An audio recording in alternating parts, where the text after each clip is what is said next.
everybody. You're listening to and watching the Comic Book Bears podcast. I'm Bill Zanowitz. I'm Steve Morey. And I'm Caleb Alexander McKenzie. And we are your hairy, heavy homos that talk about comic books, but you don't have to be a hairy, heavy homo to listen in, or in this case, stream in. And as Caleb is indicating with his head, and I can do the same for myself, a little, though it's the end of summer, still hot out, makes sense to get rid of some hair, so we're not as hairy today. Summer is over. It's now hot bottom autumn. Yeah. And Caleb, I know this didn't happen to you, but for me, it was the strangest thing. I went into the shower and I came out. And when I went into the shower, I was all gray. Yeah. And I came out and I'm a brunette again.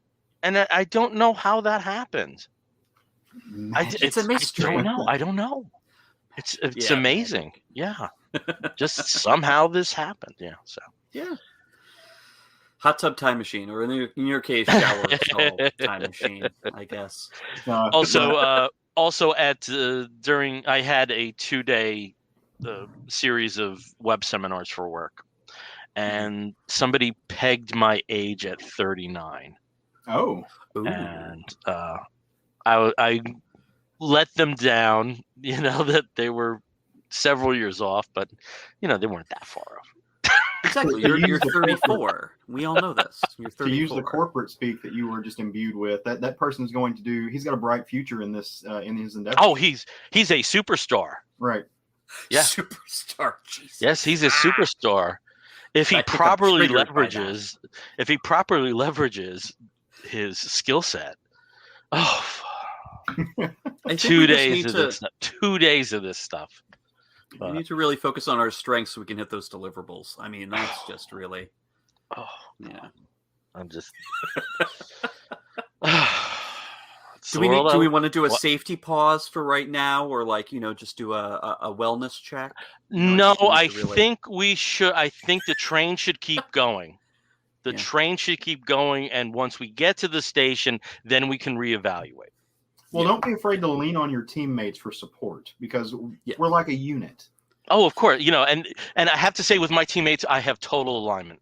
Yeah. Total alignment. There's cohesion even. Yes. I would say we have achieved groupthink, and there's a well-established, and a lot of this came from the PMO and the FMO. That all right, we got to stop. Right. I mean, once we hit our KPIs, it's all good. But I think, guys, we really do need to take a beat and circle back around. But we do not do corporate speak here normally. We do not do that because we're far too sexy. So that's Jesus, dude. What the hell? All right. Wardrobe malfunction. Oh my. So anyway, what's ahead for us tonight is some of us have seen the new Marvel film Shang-Chi. Some of us haven't, and some of us will graciously take a bow because the one that's in the dark doesn't want to get spoiled because he's still hoping for a cinema safe experience. When I was checking the theaters, it was just a bit too much on the pre-sale side. And apparently, this is bore out in the news. I mean, the numbers are still very good after the first and second week. So glad to see there's a hit, but I have to wait until it's, as I said, I need a cinema safe experience right now. Yeah. But we also were going to talk about some comic book news, just very briefly, some things on the IDW front, some things that just hit on the Steve Ditko front. And then we have a bunch of comics to talk about. But before we do, let's all wish a very happy birthday to this guy, or maybe this, not sure people are seeing it. Steve, happy birthday. Yay, thank you. Happy birthday. Or as they say in Latin American countries, Feliz cumpleaños. Yeah, and that's even on the hat here. Oh. Well, thank you. I am all of 1 and 40 years old today. So you're 3011. 3011. I am 3011. So you're 3011. 3011. I am this many. And replay on that. 1, 2, 3, 4, 1. There we go.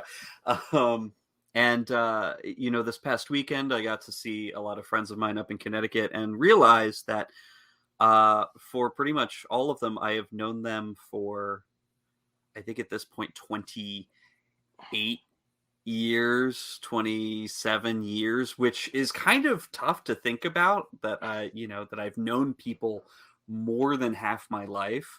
And it is much longer than I thought it was. But anyway, it was a very nice day today. So that's nice. Did you get any gets? Did not actually. No, really. Because, they did announce that apparently Best Buy was going to be selling Xbox Series X's today, but I didn't want to camp out at midnight last night just to be able to possibly be able to buy something, to spend $500+ on something that I technically don't really need. So, meh. I'll save it for getting comics this weekend. Okay. I got a couple of gets. Now, birthday time, I did get my spiritual animal and somebody else's imaginary friend, Eduardo, from Foster's Home in Funko form. And while I was out running errands, I ended up getting Blue. Aww. And I ended up getting Mac. Aww. So I hope these sell well enough that we eventually at least have a Coco and a Wilt. To get the whole home. Well, but then you have to go past that. There's so many characters. Duchess and which would be like a really bizarre pop. But I think at the very least, with Wilt and with Wilt and Coco, they're on their level. So it'd be nice to have more of the Foster's family in Funko form. So. Caleb, it looks like I see some figures behind you there. You do. So I got some gets this week. I'm not much of an action figure collector, but what I am is a Mark Silvestri fan, and I have been for a long time. And you don't hear me like wax poetic about the '90s very often, but like Mark Silvestri has a special place in my heart from that time.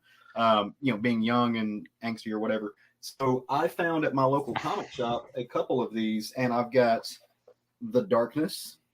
From that line, I've got Witchblade. Yep. And then because I'm a Darkness fan, I got the little Darklings. Figures. Cool. And so I actually got a few more. They're like side characters, but like I said, I'm not a huge figures fan. So now I have them. I'm going to have them propped up there, but they go really great with my well-read and well-worn compendiums of both the Darkness and the Witchblade. So big thick tomes that I have. So I've got a setup over here in my little curio cabinet that's now Darkness and Witchblade themed. So those are my gifts. So like I said, a couple of just nostalgia for nostalgia's sake buys. Yep. That's pretty awesome. Did they now you have to find some Darkhawk. Not Darkhawk, what was it?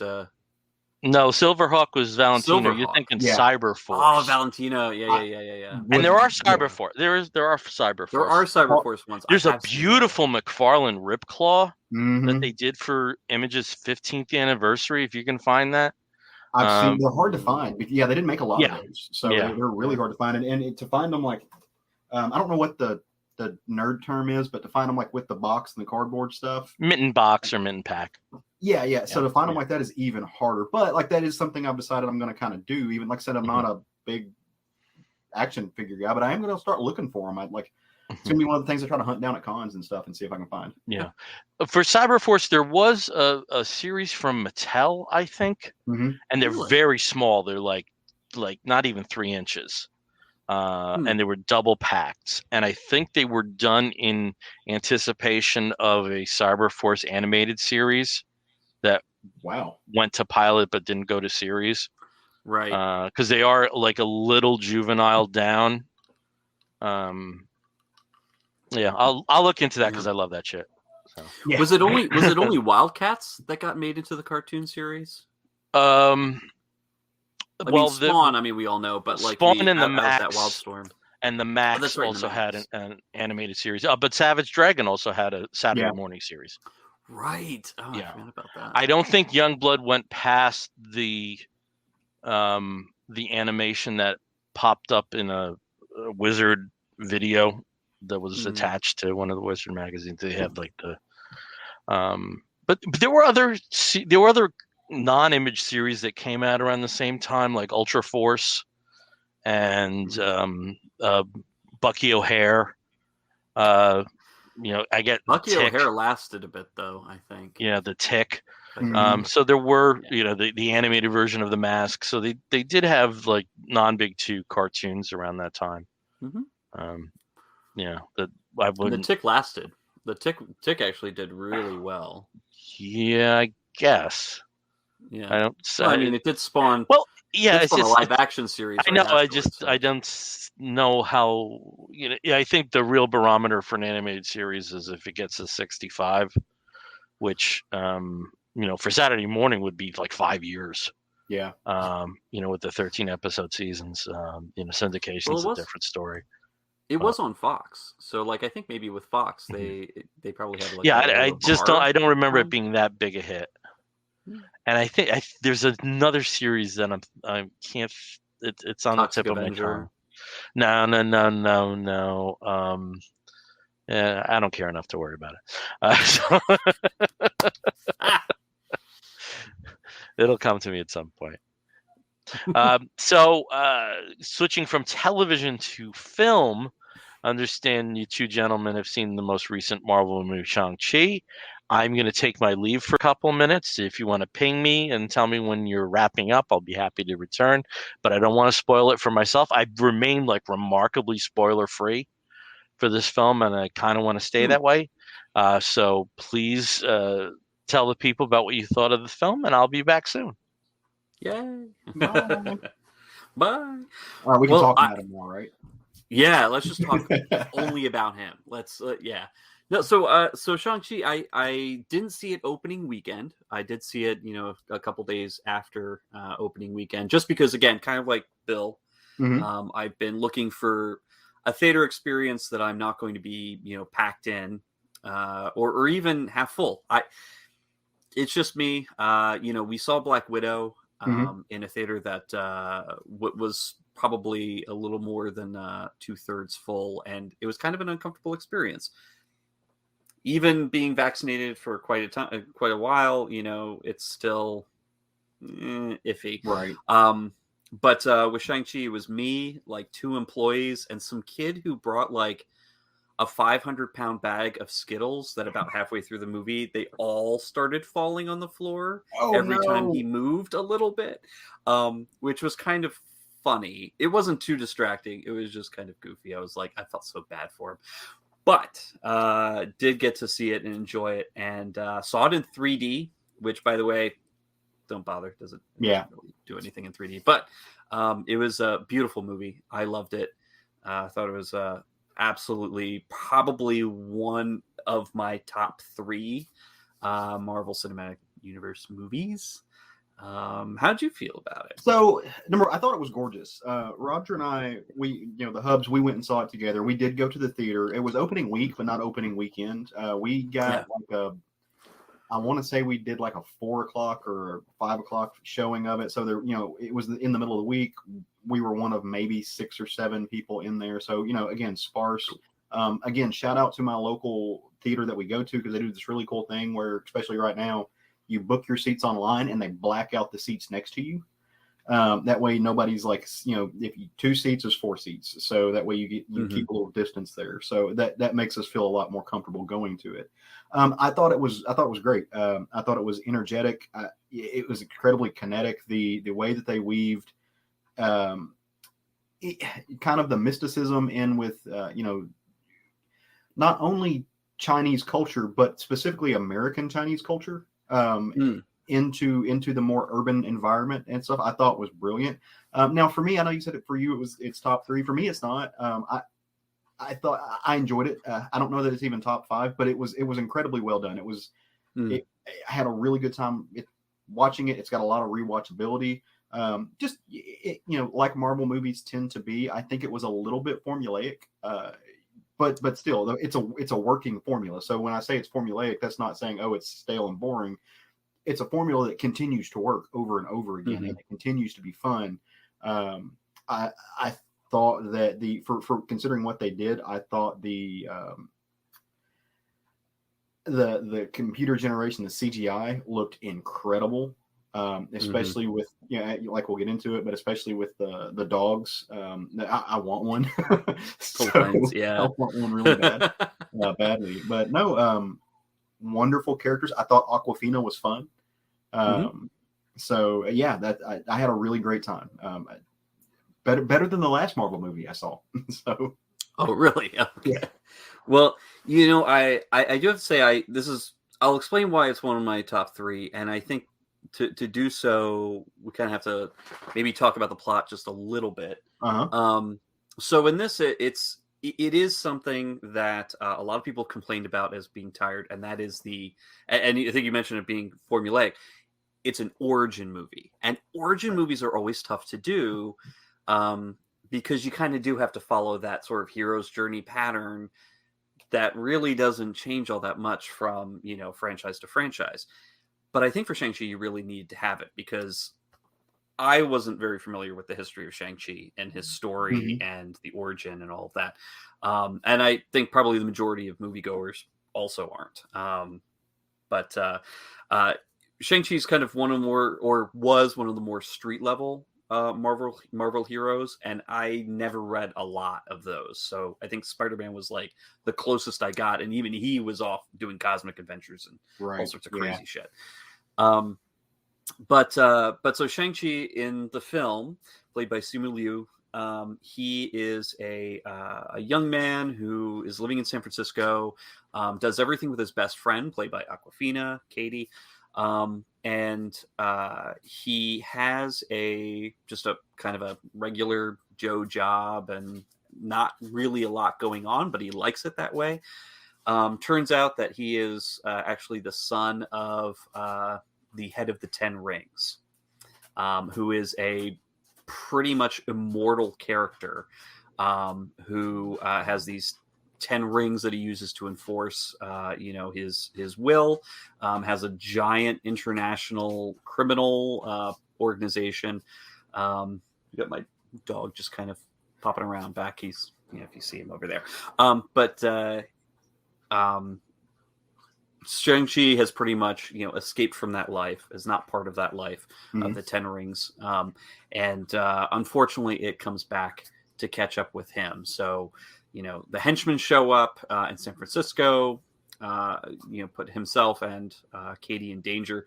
And so, of course, he has to go and find his sister in China and see if they can't, stay safe from their father. Of course, they do run into the father. There's this interesting sort of MacGuffin style plot about trying to find the mother or the soul of the mother who was killed years ago. That sends them to another, I would say it's another world, maybe even another universe, could be part of the multiverse. We're not really sure. It's a gateway into another world that sets up the final confrontation, the big climactic battle at the end of the movie. Really amazing cast. Tony Leung, who is one of the most prolific Chinese actors today for kung fu movies, sort of action films, and just in general, he's a great dramatic actor as well.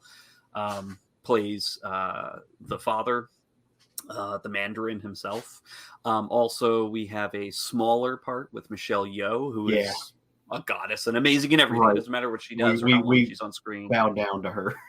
She's just glorious. However, whenever she shows up, you just feel that everything's going to be all right. Just some really great Ronnie. So one of my highlights, of course, was Ronnie Cheng. I love Ronnie Cheng. I love his stand up. I love his. He had a series in Australia that I thought was really hilarious, where he played a Singaporean exchange student trying to get used to how ridiculously white Australia was in university. It's a great one. But but yeah, I just think that everybody in this movie had, just really filled their roles very well. Gorgeous visuals. Oh yeah, go on. Sorry. I was just gonna say from the visuals were amazing, and again, like I'm not a huge fan of CGI in film, and I think I've had to get used to that in Marvel films. They did a really great job with it. Oh yeah. Just talking about the characters, somebody that we didn't mention, who I was surprised. I knew that they were going to be in the film, but I thought it was going to be more of a cameo and kind of a way to correct some things. Was Ben Kingsley? Yes, he is in this film, and I don't want to go too far for folks who haven't seen it. I know we're spoiling a little bit, but he has more of a role than I think what we were led to believe, and that was really great. Number one, for not only the comic relief that he provides in the way that only Ben Kingsley can, but in the way that they like I said, they righted a wrong that was in my opinion, with the way that the 10 Rings were treated through the Iron Man films, and making them this kind of sham figure. They show how it actually goes deeper than that, and how Ben Kingsley, like they gave maybe not the best, but they gave an understandable pathway to how we got there, and how that imagery based out of xenophobia was delivered to the public in order to instill fear. The fact that they delivered an incredible, poignant political message, in my opinion, in a way that was both true, it had nuance, but was funny, I thought was great. Awkwafina, I think, is delightful in this film. Reminded me a lot of Kat Denning in the Thor, first Thor movie. And that where I come from, saying the film is a little bit formulaic, I felt like they really did lean on a lot of the same kind of plot mechanics that the first Thor film did. You're going into a mystical land. You've got these other people. You've got them. You've got something. In Thor it was God. In this, it's mystical, almost immortal beings who aren't godlike, but in a way that they are revealing themselves to kind of mundane humans. The levity that she provided in this kind of accepting it, but also like, whoa, what the hell, dude, is going on? Cracks me up all through the film. Even in the parts where you get to see Awkwafina go into some of the choreography, in the fight scenes where they're mapping the choreography around Awkwafina and these other people that aren't trained in martial arts, made it even better. It's like, yes. And Awkwafina, and I do want to mention, she has been involved in some controversy of late. And even before this as well, but I think because her profile is now, I haven't even heard about this. Because she famously or infamously uses the black scent, AAVE, African American vernacular English, a lot in her comedy and previously in her music. That it's kind of a type of appropriation that really is not earned. But as an actress and as a comedian, I think she has a really great sense of understanding her place in a film, but also being lovable, even if she is sometimes caustic. And I and again, art. Yeah. Sometimes we want to separate those a little bit. She brings, as far as just her delivery, and though she brings kind of a controlled awkwardness to it. Awkward, Fina. Yeah, yes. Yeah, like and it can be off-putting until you realize like it really is controlled.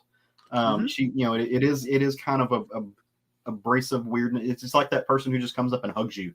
It's just like what's happening? Why are you? But I'll lean into it a little bit. Like that to me is her character a lot in this film, and really great foil for Simu Liu's character. Just side by side as these people kind of figure it out. There were no parts in this film that I felt drug. I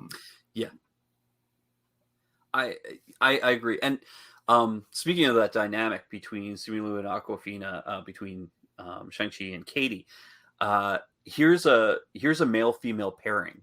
Yeah. Where it's not romantic. but they clearly love each other and support each other very strongly. So it's a kind of platonic relationship that you don't see very often, especially not in an action film. Awkwafina is not a damsel in distress. There are times where she's way out of her element and in peril, but you don't get the feeling that it's basically up to Shang-Chi to rescue her. And, you know, like, in that kind of rescue situation, some kind of like love sparks between them. I really appreciated that they didn't do that, because you don't get to see that very often. You know, they're almost like bros. I mean, they're bros. They're bros. They're both like, they know each other from working this very. I don't know if it's fair to say mundane, but it's just an everyday job. Like, they're just kind of doing what they have to do to pay the rent. Which, look, if you do that in San Francisco, you're kind of pulling home some bank. But they're just, you know, they're just doing, like, they just have this friendship built around like being slackers, and kind of, you know, the family dynamics. And you know, I can't speak to it. I can only speak to what's displayed on the show, but you know, or the film. But this family dynamic of being the modern Asian American slacker whose parents are very staunch, very dedicated to your education and your performance, and feeling like a disappointment, but also pushing back against those because they are just stereotypes. I thought they did a very good job of putting that on there, and I was really happy to, like, you know, I need to go back and watch it to see how, like, did this film pass like the Bechdel test. You know, but I'm fairly certain it did. And it was great seeing them, just like you said. I was really scared that they were going to go down that path, and they didn't. Or they kept it separate, and just I'm still amazed at some of the fight scenes that we saw. Just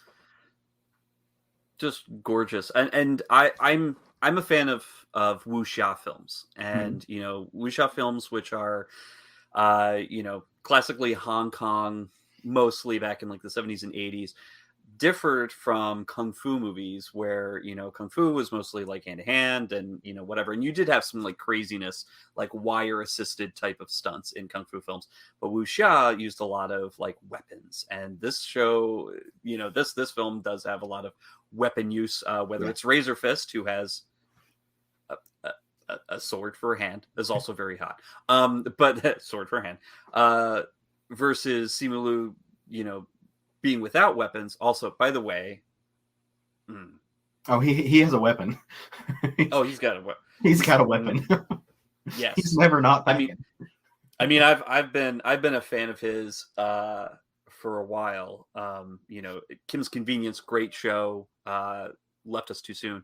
But also, what was cute about this what was great about this pairing with Awkwafina and Simu Liu is that he was a guest star in an episode of her show Nora from Queens, where he played Garbage Boy in a flashback story episode about grandma's history, and it just absolutely wonderful. He basically spent the entire episode wearing nothing but like khakis and suspenders, right? Just and like that treasure trail. Oh my god. Anyway, moving on. The wuxia, the effects were amazing. The wire assisted stunts were incredible. The stunts that they didn't do wire assisted were also incredible. The stunt team in this, you know, in this film, I mean, I hope they got paid really well for this, because they did an amazing job. Very great action, very fun to watch. Lots of excitement. Well, it was really just nothing. Yeah, it was really interesting on that note, though. Like, so, you know, I've watched the American, or the films that have come to the United States that are kung fu films of my generation. I think the one most famously being Crouching Tiger, Hidden Dragon. And you know, but in watching this, and a show that really was rooted in mysticism, and specifically in Chinese mysticism, the fights felt, I don't know what the correct term would be. They felt more feasible than, you know, even with all the magic and, you know, the superheroics of it all and everything. The fights here felt more feasible than what you saw in a show like Crouching Tiger, Hidden Dragon, you know, where they were dancing across water and jumping. And they had moments like this in the show, but just the hand-to-hand combat that you see when you get the big clashes, it felt there was a realness to it that I think that I'm glad was there, because it rooted it a little bit more. And it made those punches land, I think, for me. Well, I think that might be an American thing too, American filmmaking thing, because there has to be explanations for how people can do these things. Right. In Chinese films, there never is. I mean, people can just sort of like jump 80 feet without any kind of assistance, just because they're so well trained and are such amazing swordsmen or martial artists. But in American film, there has to be some kind of explanation. So for the mother plus Michelle Yeoh and those people, they're using sort of like the magic that was taught to them, right, with wind power and whatnot, and Tony Leung's character being able to use the 10 rings for having all this power to fling himself through the air and all that stuff. So I think I think there had to be, because it's an American film, there has to be some kind of explanation for how people can do these things, how they have these powers, or that they have powers that make them more than human. Which is the explanation of the 10 rings and where they come from and how they're powered and everything, which I thought it was really well done. I thought it was handled really and the history that gets laid out there. Of course, for me, I have to wonder while all this is happening. It's like, one thing we didn't see, or at least, I mean, it's been a few weeks since I've seen the film, but did they give much of an explanation of how these characters reacted or fit in with like the snap where everybody disappeared? We didn't get a lot of that world, and how this really does tie in, other than with Ben Kingsley's character, how these tie into the MCU at large, which we're going to see that. Like, we're going to see these characters come in and play together again. But I was really curious, how they, how are they going to explain the snap in this world where you have like a hidden village and a kingdom that's kind of beyond a barrier, and that might have been in there. Maybe I just missed it. Well, they didn't really address it too much. I think there may have been a throwaway line or something, but it's presumed here that nobody who was in the film disappeared because of the snap. Yeah. So they were all around, even in San Francisco and places like that, where we know that San Francisco was a little bit depressed after the snap, when Ant-Man shows back up and like everybody's just really down. But yeah, I think I guess they've moved on in MCU time frame. It's maybe a year or a couple of years after the snap, and everybody's just kind of like over it, right. And driving their Maseratis around and whatever. But it's very possible that in this other world, it is outside of our universe and therefore was never affected by the snap. And I think that kind of is an interesting hint. I don't know if they'll ever explain it beyond this film, but it's an interesting kind of connection possibly to the upcoming Multiverse of Madness. Yeah. And possibly what may or may not be happening with the plot for the next Spider-Man movie. So, but really cool. Really, really cool. Was there anything that you were surprised to see in this movie? Well, so I think that was more so what I was surprised at what I didn't see in the film. And I think that for me, again, these are things built up of my own expectations. These aren't criticisms of the film. These are just things for me that, like, watching the trailers and stuff, that I was like surprised weren't in there. Again, part of that is tying into the overall universe, but also, and again, this was in a trailer, so I don't feel like I'm spoiling anything. We got a glimpse of a dragon. Me thinking about the universe at large and how everything ties in together, and knowing what characters we haven't seen, and now that we're in phase 4, one thing leads to we're going to get the Fantastic Four. I had really built up my hopes that this was actually going to be Fin Fang Foom, and that we were going to see something hinting at. And so I was disappointed. I wasn't disappointed in what I got whatsoever. I thought it was wonderful, and I was just like amazed that we were seeing what we were seeing, but it was not Fin Fang Foom. And there was a part of me that had built up this kind of hope, because I want to see that character. I want to see these villains that are rooted in Fantastic Four come to life. Like, I'm a closeted Mole Man fan. I think he's hilarious. I can't wait to see him. And so I really was hoping that this would spin out of that, but it didn't. But that's not a criticism of the movie. That's my own expectation. I was also hoping that when we saw number one, Razor Fist, fun to look at, got no complaints. The Razor Fist I know has 2 swords for hands.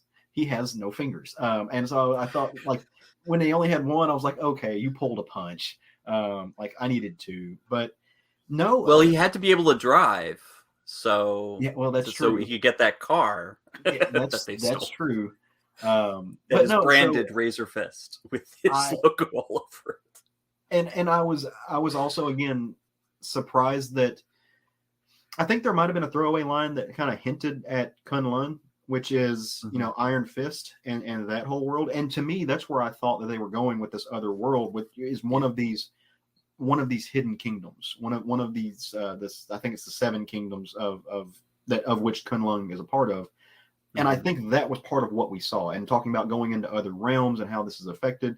So I was kind of surprised that we didn't see a hint of that, which, again, I think that part of that is them staying away from that particular product line for the moment, and not wanting to blend it in, especially in this case where they are giving, you know, there's a big bunch of controversy around Iron Fist on how we're giving Kung Fu movie the spotlight with a white guy. So let's not overshadow what we're getting in this by referencing that. So I think that was a conscious decision. But no, so I wasn't really surprised at anything. There wasn't anything in there that I was just excited to see. You know, fun plot. You took me from A to Z on a really fun ride. You showed me the monsters I wanted to see. You showed me the world that I expected. The fight scenes were great. It gave me a little bit of that hint of, you know, Game of Thrones-ishness that I kind of wanted to see with the dragon that we saw and the mysticism involved in it, and, you know, the fighting. I also thought it was really cool when they showed Chinatown and how important Chinatown was to this world. And, you know, I'm going to use a phrase here. I watch a lot of hood movies and have watched a lot of hood movies, which are typically black comedies. And what I thought was really great, if you're watching this, they take themes from those movies, things that feel akin to shows like Don't Be a Menace to South Central and stuff. And they put it there to really show how there are similarities between these minority communities in America that have, you know, they're not identical. They have their own cultures, but they share things specifically from being minorities in America. That actually was really cool, and I liked seeing that. I love seeing Chinatown and like the day-to-day machinations of how this works, how people live their lives, how the criminal element live their lives, and this whole culture that we get. That I didn't expect to see as much of it as we did. So I think that would be the one thing that did surprise me. I would have loved more. So yeah.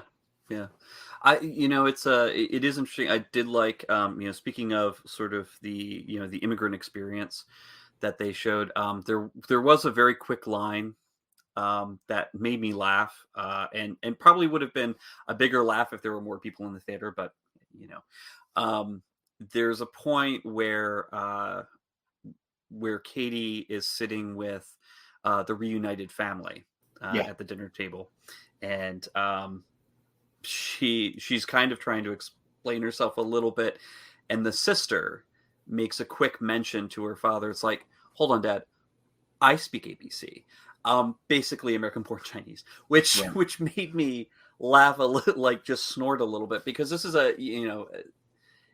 that's something that I've seen in films before. And again, I don't have personal experience with that kind of situation, but having somebody who was born and raised and grew up in an immigrant community in America or Canada, and then like being thrust back into China, and having to interact, not speaking Mandarin or not speaking much Mandarin. It was a very interesting kind of fish out of water situation for Awkwafina's character. And, that kind of humor. It's like, well,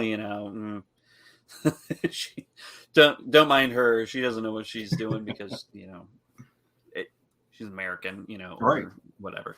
I thought that was very clever of them to kind of talk about that. So it's,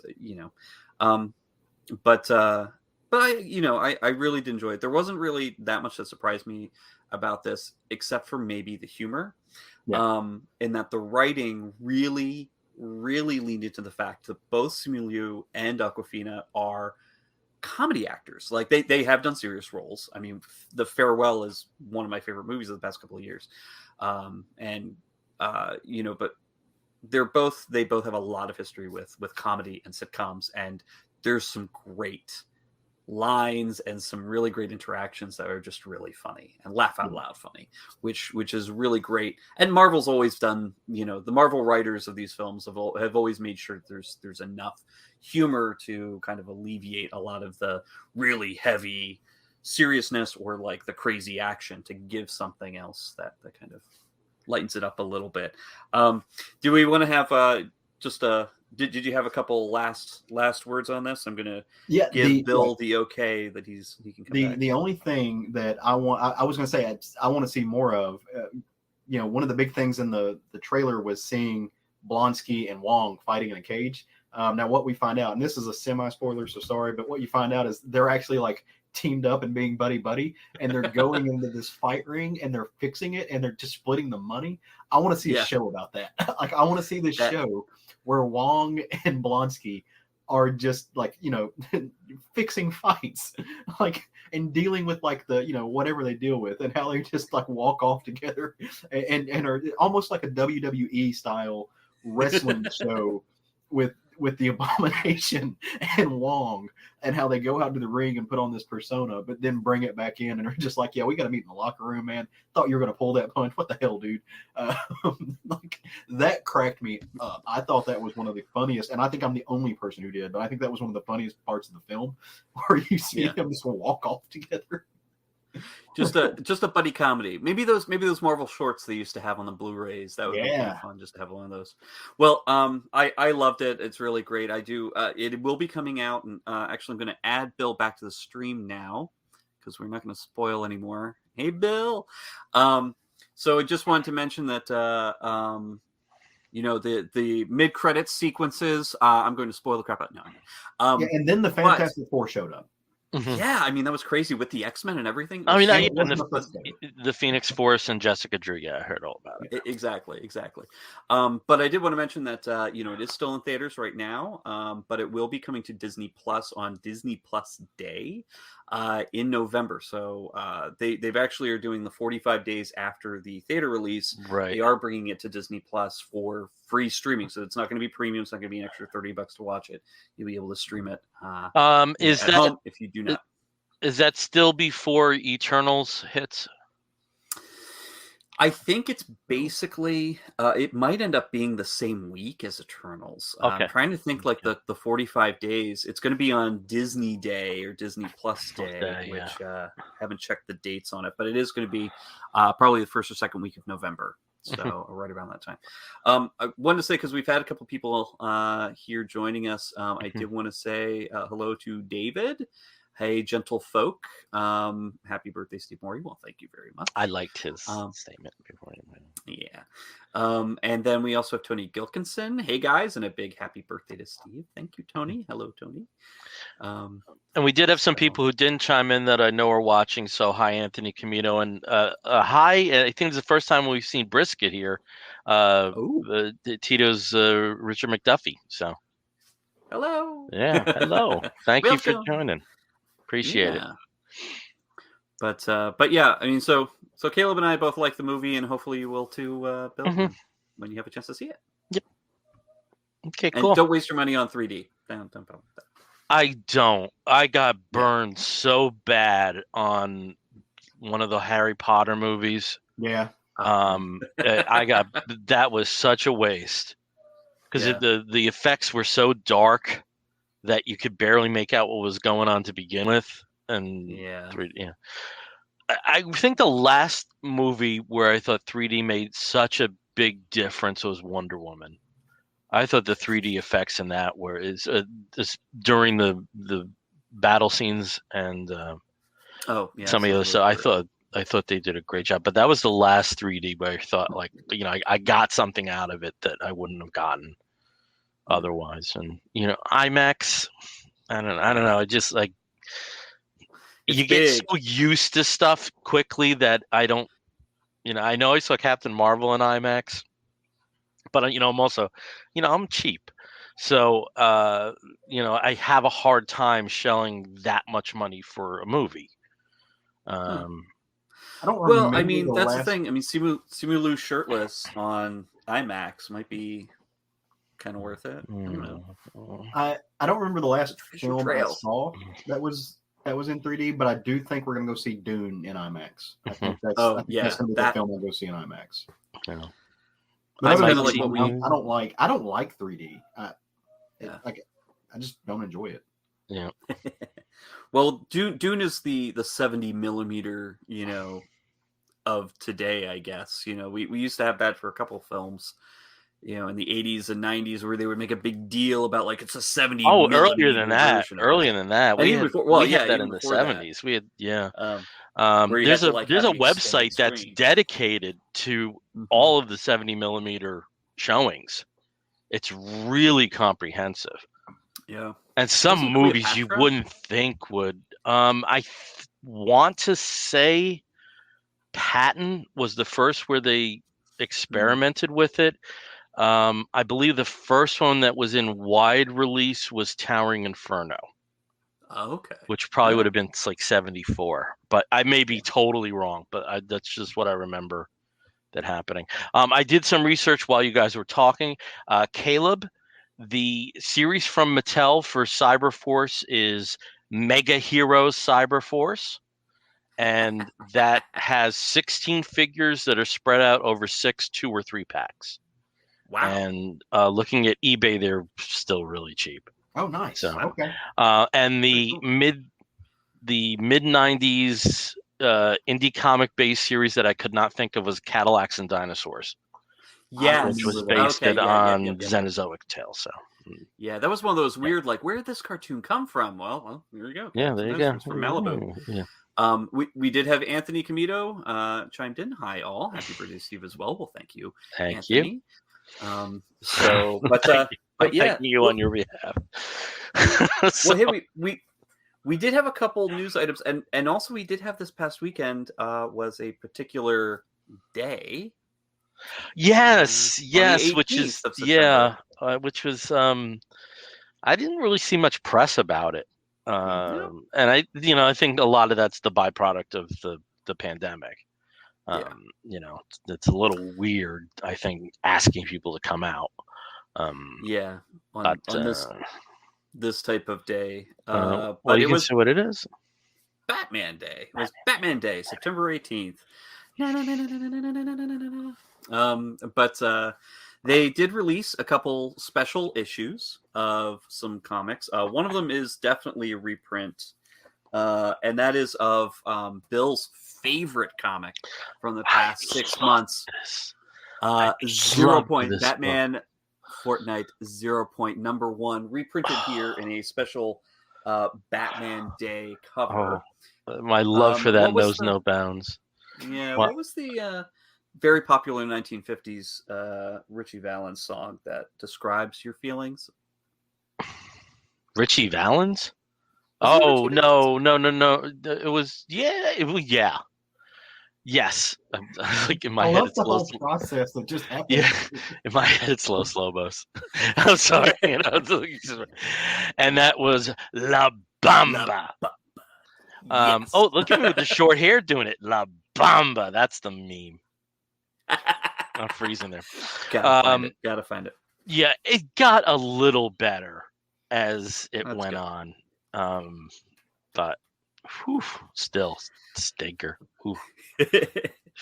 Well, one of the other things that they also came out with, and this I don't believe is a reprint. I think this was an original issue. Was Batman Night Watch #1, and this is actually a tie-in. This is an all ages book, and it was a tie-in to apparently an app, Bat Tech Night Watch, which is an AR augmented reality sort of like game overlay that you can use on your phone. The story itself was pretty much for kids. There was a lot of really telephoning everything kind of in this. Yeah. And I don't want to say that the writing was poor or the art was poor. It's just it was definitely for all We're not ages. the target audience. Yeah.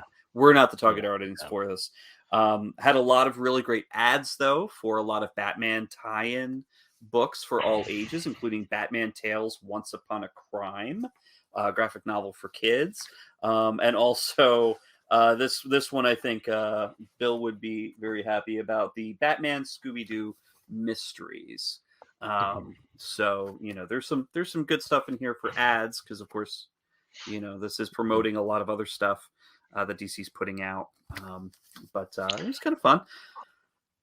Wasn't there a third with the Batman the World? Yeah. Okay, there we go. Yep, Batman the World. So this right here is the big I would say probably the focal issue. Batman the World is a really great concept. It is a 160-page graphic novel that has contributions from artists and writers from about more than a dozen countries, all writing their takes on a Batman story. So you have contributors from South Korea, you have contributors from Brazil, France, Germany. America, of course, the U.S. contributors are Brian Azzarello and Lee Bermejo, kind of doing the opening or the bookend stories on this. And Lee Bermejo's art again is just shockingly gorgeous. If you never read Batman Damned, go back and see that. You can see some his interpretation of Batwang.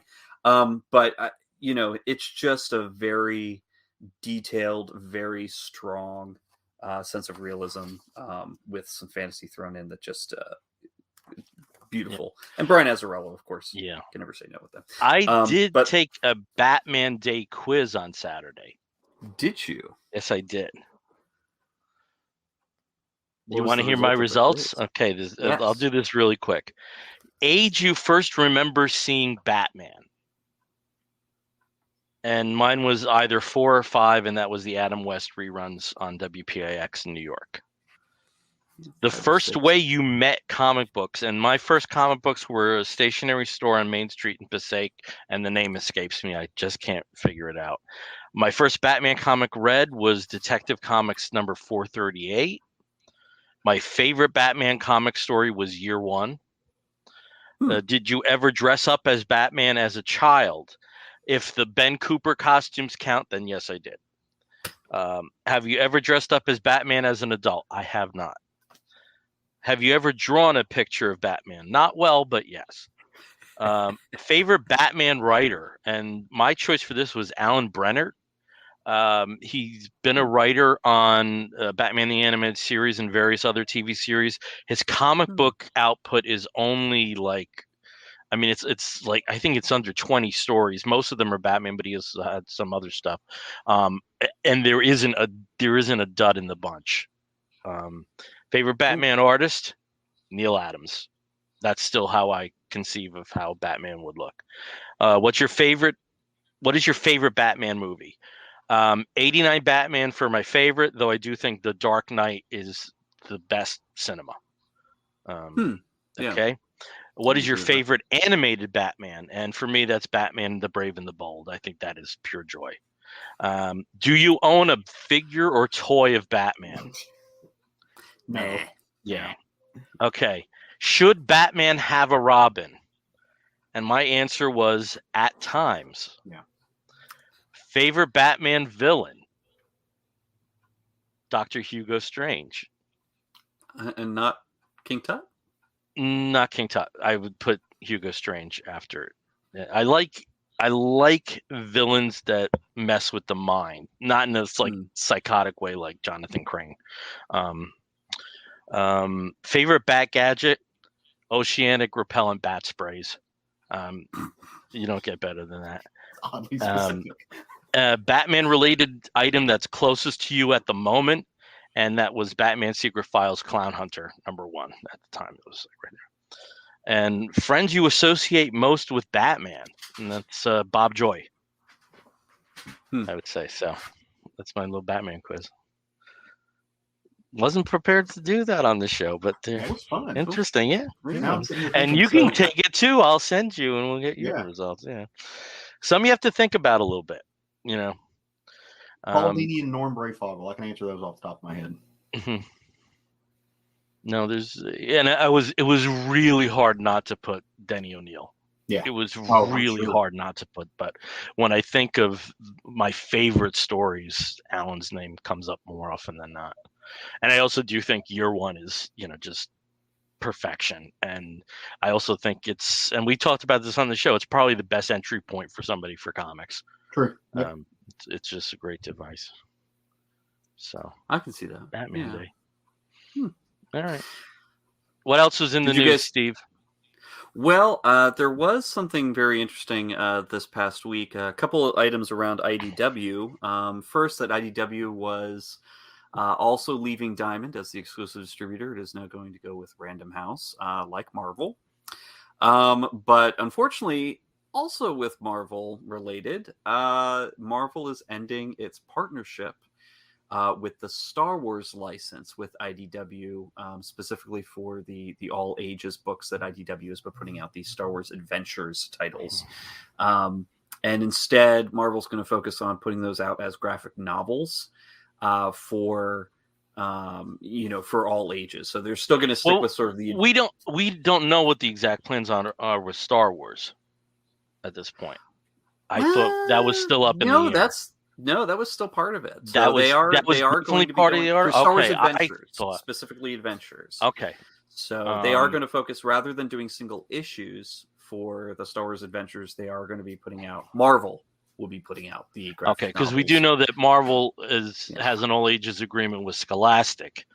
Yeah. Which ended their IDW action line, and that's a distribution reach that IDW doesn't have, and certainly even Marvel doesn't have. Exactly, and I think Marvel's going to get that again with Star Wars. I think that's going to be the direction that they'll do with the Star Wars Adventures, and this is specifically the Adventures titles, which are all ages. So they're going to just end them with IDW. IDW is going to finish out what they have, and then whatever the next plans are for series subjects, it's going to be through this other partnership as graphic novels instead of single issues. So first of all, like now that we're like talking about the Scholastic thing, imagine Raina Telgemeier doing Star Wars #1. Just let that permeate in your brain a little bit. Holy shit! I'm not saying that's going to happen, but I mean, if we can wish upon a star and stuff. But I always thought it was weird. For me, it's Jeff Smith doing something with Jawas. Oh, right. that would blow my mind. Yeah. But I always thought it was weird that Marvel got IDW to do their all ages stuff. Like I never understood why, because it wasn't just Star Wars. They had the Marvel action line was also there. So they kind of all of their, why not bring that in house? I never understood that. I don't know. I don't know what that is. And also when you go across the street to DC, DC's maintained an all ages Scooby-Doo book and an all ages Looney Tunes book. And it makes no sense because the books don't sell anything. Right. Very low numbers. And I could understand if that was a thing where they use that as a breeding ground, as training for up and coming writers, but they seem to have locked on to a few creators that constantly do it. I did find out in the case of DC, it's because of the international sales of both Looney Tunes and Scooby-Doo that they do license out to publishers like Panini that absolutely justify their existence. So that's okay. I wonder if that also ties in with Marvel because all ages material for this particular genre are much more popular in other regions than they are in the States and Canada. Well, and that makes sense too, because another line that they do is their ducks. The Huey, Dewey, and Louie, and all them. They also get IDW to do those, and they're all Italian artists. On that book. Well, that's a reverse. That's a reverse. That's really Panini doing the art and IDW publishing it for the States. Gotcha. Interesting. Yeah. Okay, so it is. So it's okay. And that's just and Caleb. The main reason for that is they just stopped. Like for a long time, Disney just did not have the mechanism Right. For new stories. And since that was already set up, and it's because I mean, the numbers are just justify that these needed to be continued published. And just like the Phantom, the Phantom has had a continuous comic book published in Australia since 1959. That's separate from the Leaf Falk, and just because there's a market for that there. Right. Yeah. They're like only recently could you get those in Comixology, and they still don't have many of those stories published in the States. The international aspect to comics is with licensed characters. It's fascinating, some of the stuff that's out there. There's Star Wars comics from the UK that do not follow the continuity at all, and there's some crazy shit going on. I'm sure you guys have read about the comics that came out of Mexico for Spider-Man that where Gwen Stacy was still alive because they just didn't like that they killed her off. There aren't that many. There's probably Marvel's biggest representation of that was the Hulk. That there have been a number of UK specific Hulk stories, and they did combine those into a collection recently. Well, I think there's probably a lot less of that now, I would say, like especially for somebody like still Marvel happens though. It still happens though that there's Panini had original X-Men stories in their books that have never appeared in the States, and those were created as recently as 2009.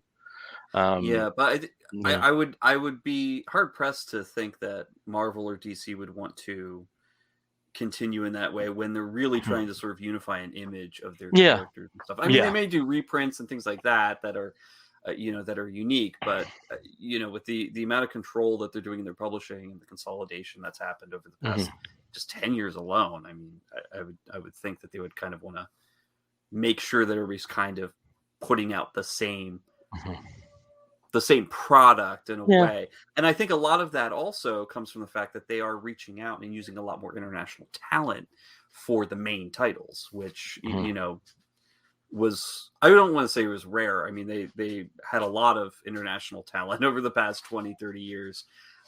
But it seems to be like a really big thing now that they're really making that effort to bring people who may have been involved in the comics, published locally in Europe or in Asia, but are now really pushing them for American audiences as well. So, sorry, I've got a dog sort of trying to get comfortable down here. Yeah, he's just kind of spending Dad's birthday with him. That's the way it's supposed to be. Yeah. Just one other item which hit just before we got on. It was that it was revealed in reporting today that Patrick S. Ditko, a relative of Steve Ditko and the administrator of his estate, registered 2 notices of copyright termination against Marvel Entertainment for the first appearances of Spider-Man and Doctor Strange. And when people do this, because works that came into being before the 1976 Copyright Act, and Caleb, this might be a preview of our comic book lawyer podcast that'll eventually happen, whether I want it to or not. The law is all over the place. The case law is all over the place, and it's more or less a negotiating mechanism, and because it's not as if the Ditko Estate could ever gain full rights because of Stanley's assignment of his rights to the characters. But it's it's news, and there are circumstances that did have effects on storytelling plans. Most notably the disappearance of Superboy for a time from DC Comics because of the litigation. So it'll be interesting to see what happens, especially with major films coming out involving these characters. It's probably the best time to strike since they legally can't do it right now. I agree. It's probably just it's perfectly timed.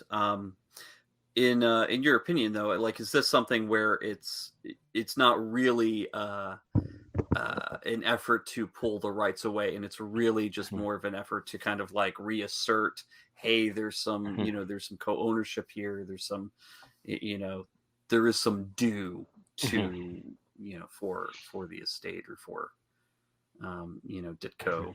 Well, I haven't looked that much into it, but I will say that there is a push and kind of a movement to do, if nothing else, even if it looks like the case is not going to solidify and actually bring that 50% home to Ditko, to the Ditko estate. After the Bill Finger DC Comics, I don't even know what you call it. After DC Comics basically made the conscious decision to put Bill Finger on the byline and to give the family credit. I think some of these older creators realized that part of that was public backlash. It was because they looked bad. That was before DC. I mean, this was after 89, but that was before really we had like the superhero movie extravaganza blow up. Like it was prevalent in the zeitgeist then. It is much more so now. And so for this to get out, they have that I think is where the leverage is from a legal aspect is the possibly bad publication and just having that out there in the news. So that does give them to use that the word that Bill Zanowitz has heard over and over again this week, the leverage over these companies to do that. And I think it's a strong piece of leverage. And now, so will it work? I don't know. But there is a strong argument to make for it. And for a company that at the end of the day wouldn't blink at the money. Disney doesn't need the money. They need the support. Yeah, but you say that, and then you think of circumstances like writers being scotched out of royalties for Star Wars projects. True, yeah. That there's a schizophrenia, I think, depending upon what the medium is, right? With how certain companies and it's probably a good time to say, hey, former IATSE chapter member, right, solidarity. Yeah. Not just I'm a union husband.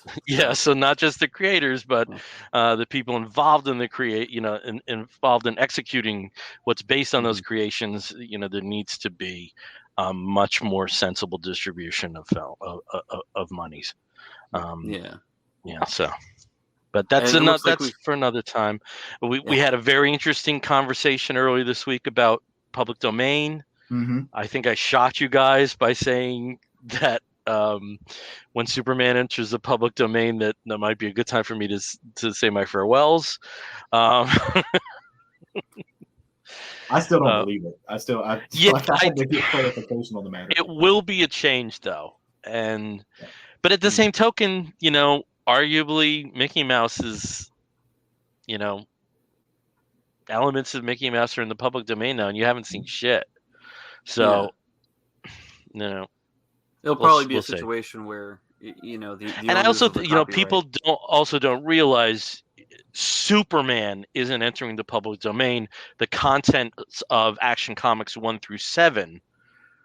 Yeah. And to me, one of the bigger prizes is Lois Lane, because you basically have Lois Lane. Superman's developed from there. You can't even say Krypton. You can say he came from another planet.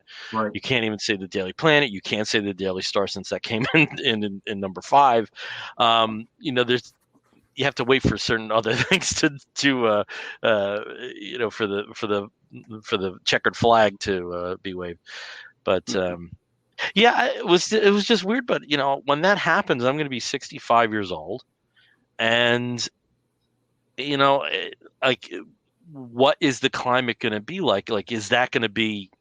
Are there going to be so many Superman analogs that there is real dilution? I don't anticipate that because of how strong trademark laws, but I don't know. It's a date. One of the things with New 52, we're at this point right now where we're literally celebrating, or acknowledging, that New 52 was 10 years ago. Right now, this month, and one thing New 52 did is it also gave people the perfect time to get out. Yeah. To say these aren't my characters at this point. That's not a slam, but I'm. I've had my universe, and this is something else. Well, every jumping on point's a jumping off point, and that's something that's always been said. Now, yeah, I do. I really want to live to see Superman 100. At 100 years old, I really want to live that long. I think a precursor to this to see how it might turn out is how Apple has the right to Conan, looking at how they handled that situation. Because you have a Blade, you have these other companies, because parts of Conan is yet again in the public domain, but you have parts of these other publishers that want to use and are using the character, but there's certain aspects that they can't do. And I think that's a good indication of how they're going to. Right, and you also have I don't want to say the competing, but the added issue of what's public domain in Europe and what's public domain here. Right.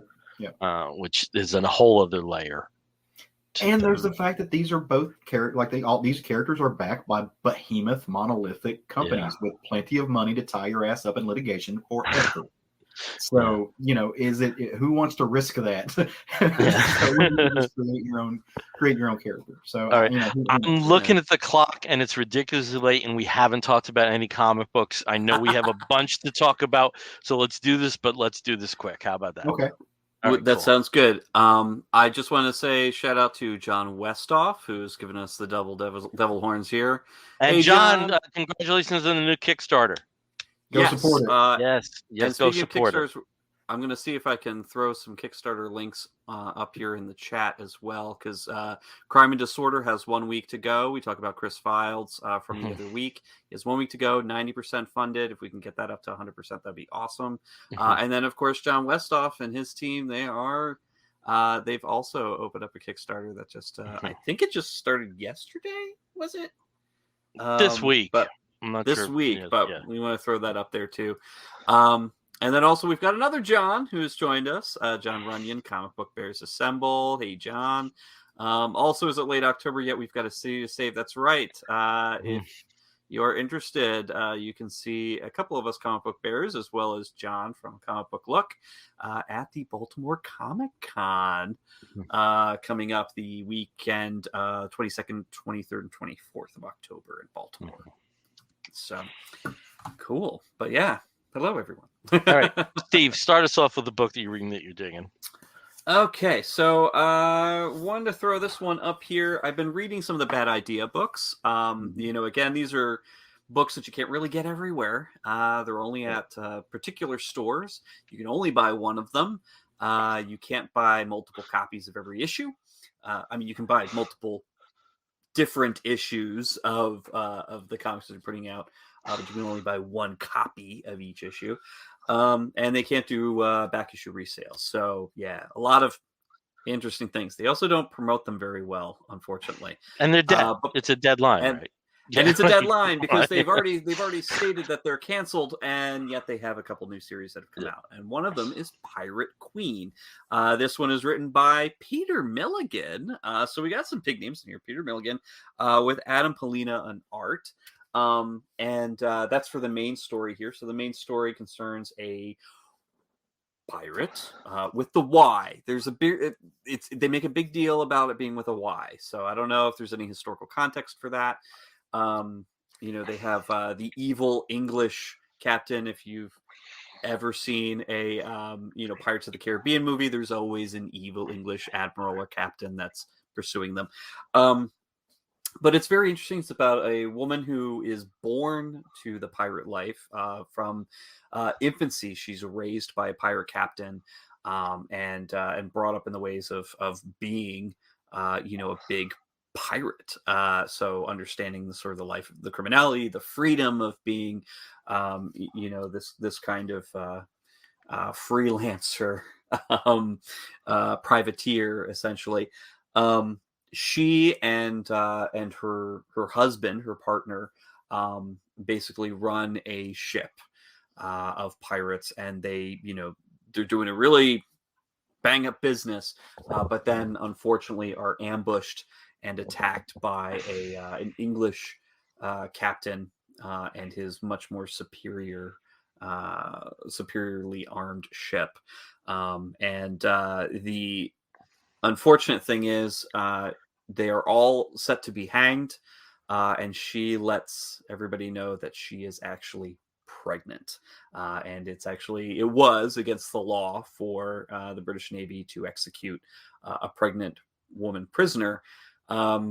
And she hopes to also rescue her husband, but unfortunately, because he is the captain of the ship, spoilers, it's not a possibility. And unfortunately, the English captain also has no honor himself. He's kind of an absolute prig and dick, and dumps her on a desert island. And that's where we leave our main character here, trying to see how she's going to get out of the scrape and become the Pirate Queen.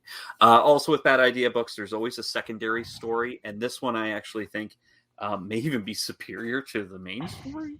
Written, of course, by Matt Kint, so I expect no less. Great little tale. It's a one and done, like 6-pager. That just is gorgeous. It's drawn by Travel Foreman, so of course, I mean, it's beautiful, and it's only 6 pages long. Very, very interesting tale of just what appears to be an explorer who has sort of a thing that looks like a flashlight that does everything, exploring a planet and fending off creatures. And the way that it ends, and I won't spoil this one, is not expected at all. And it could be a one and done short sci-fi story, or it could be sign of something of a future thing. But Pirate Queen, I recommend it if you're able to check out Bad Idea books. I haven't seen anything terrible except for Tankers. Don't read Tankers, it's crap. But this was fun. So. La Bamba. La Bamba. Okay. La Bamba. That's why I haven't talked about it. All right. Let's go over to Caleb. Caleb, tell us about something you're reading that you're digging. Yeah, I'm going to jump over to the house, to the Distinguished Competition, and talk about a DC book. And now, I want, before I'd say this is new. Have you read this? It is Green Lantern Annual. It is in my next box. Okay, so I read the other annual you were hinting at, but you can talk. I know what goes on. So okay, well, so if you're reading Green Lanterns right now, then you know that something insane and terrible and mind blowing has happened, and the Great Lantern on Oa has been destroyed. And so when that happened, all throughout the galaxy, rings shut off because the power source was gone and there's no way to recharge it except for a few people, one of them being Joe from like Far Sector. Her ring works just fine. You also have the young character, and I'm spacing on the name, I don't remember, who has the Teen Lantern.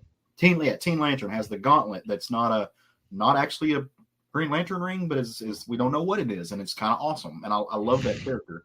But one of the, you're seeing all kinds of cool stuff, but one of the interesting things about some of these new characters that we're seeing, and one of my favorite ones that got introduced for, in the last couple of years, is Jessica Cruz, who is she's, I love the design. She's really cool. Well, she was one of the Lanterns who, while she was out in the universe doing Green Lantern police work, essentially, her ring shuts off, leaving her powerless. And it just so happened to be in a sector where this creates a power vacuum, right? Like just like we see in the world.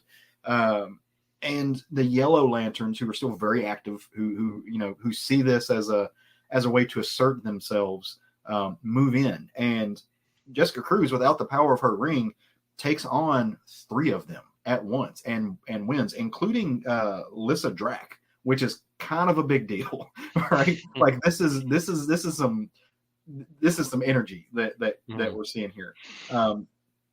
But the way that she does it, and when she subdues them, she takes their Yellow Lantern rings, and she is starting to use this Yellow Lantern power out of necessity. Really, it's for no, like she has to take the bad guys to imprison them. She needs to get back to Oa. She wants to get back.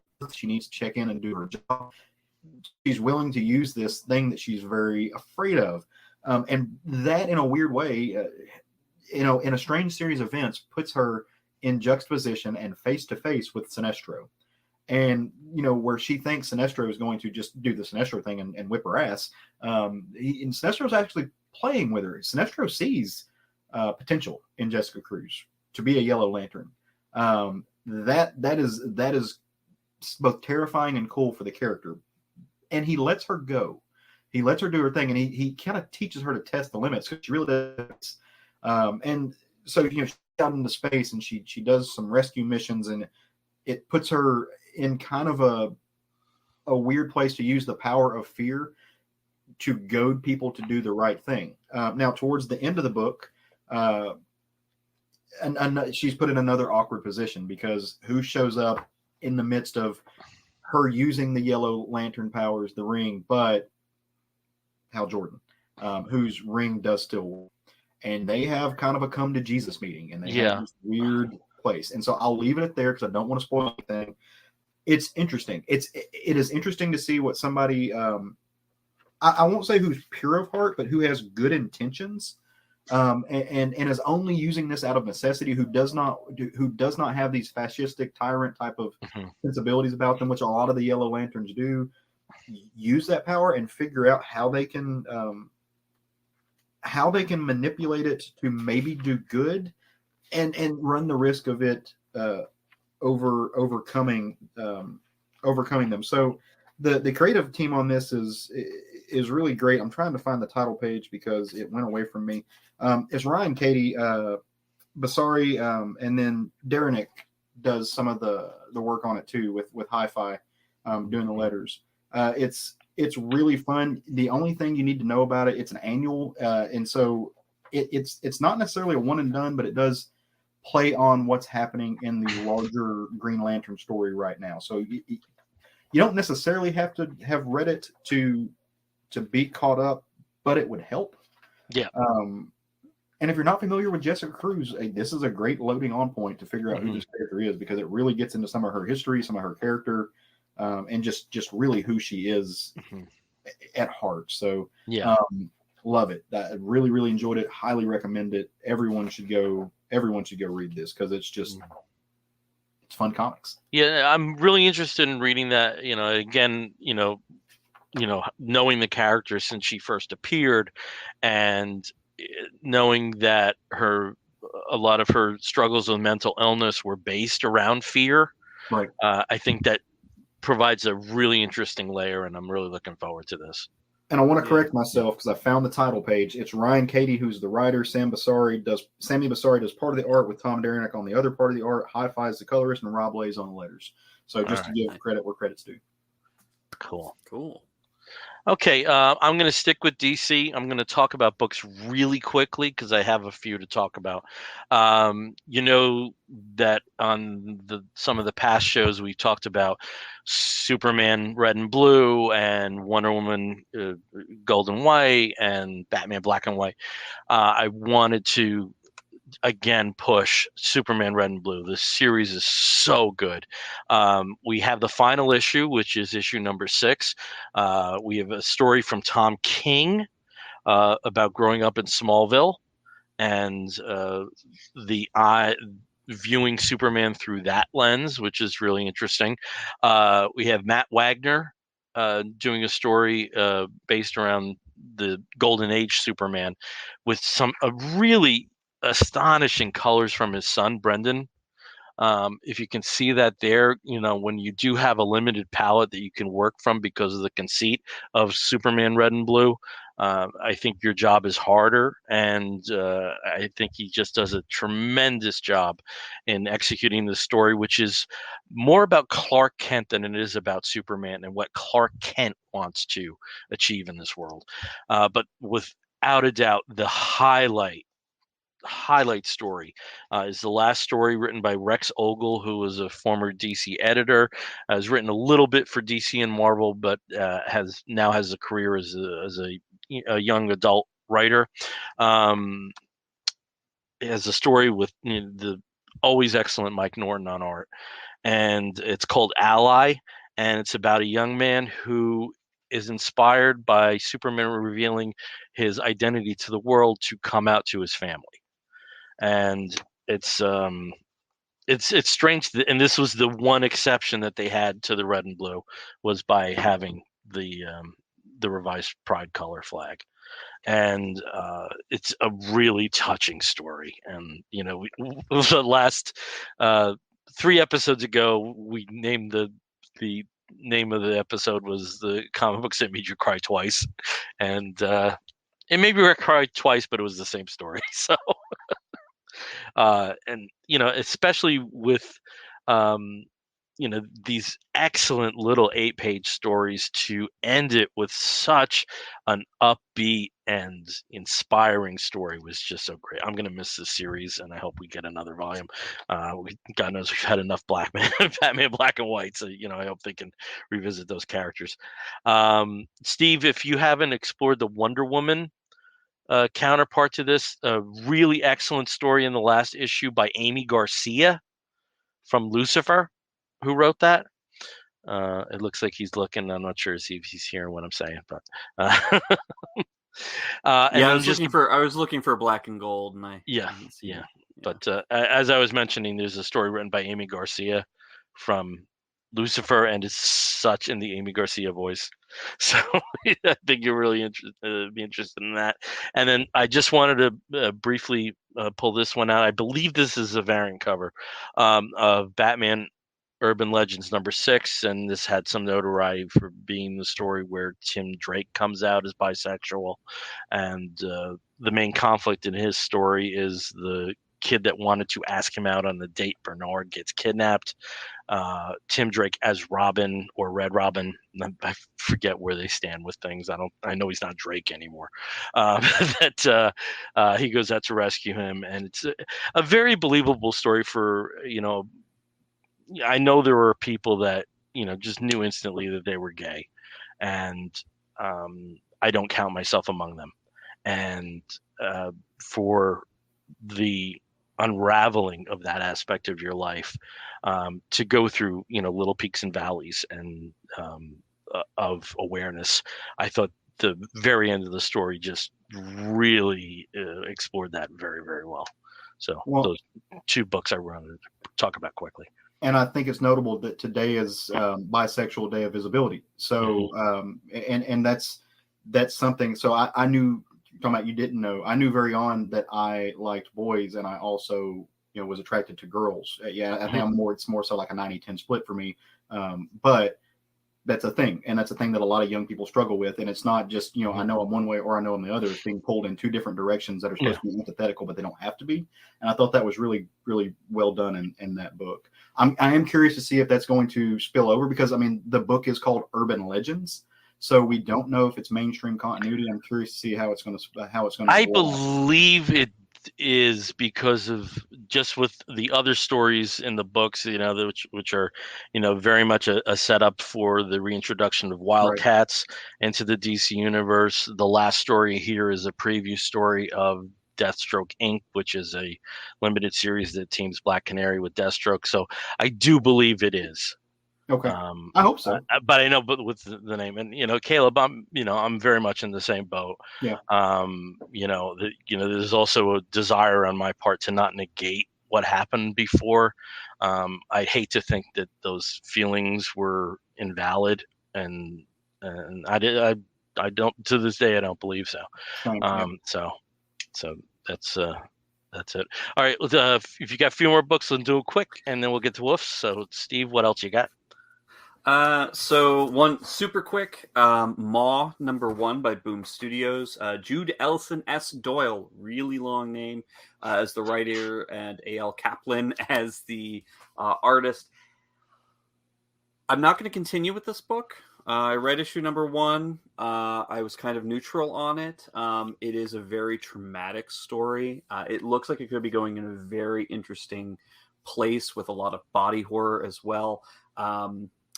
Can't really describe too much of what's going on, because one of the reasons that I'm not continuing is that I kind of had no idea really what was going on. You can kind of assume. There's a lot of assumptions that you can make here.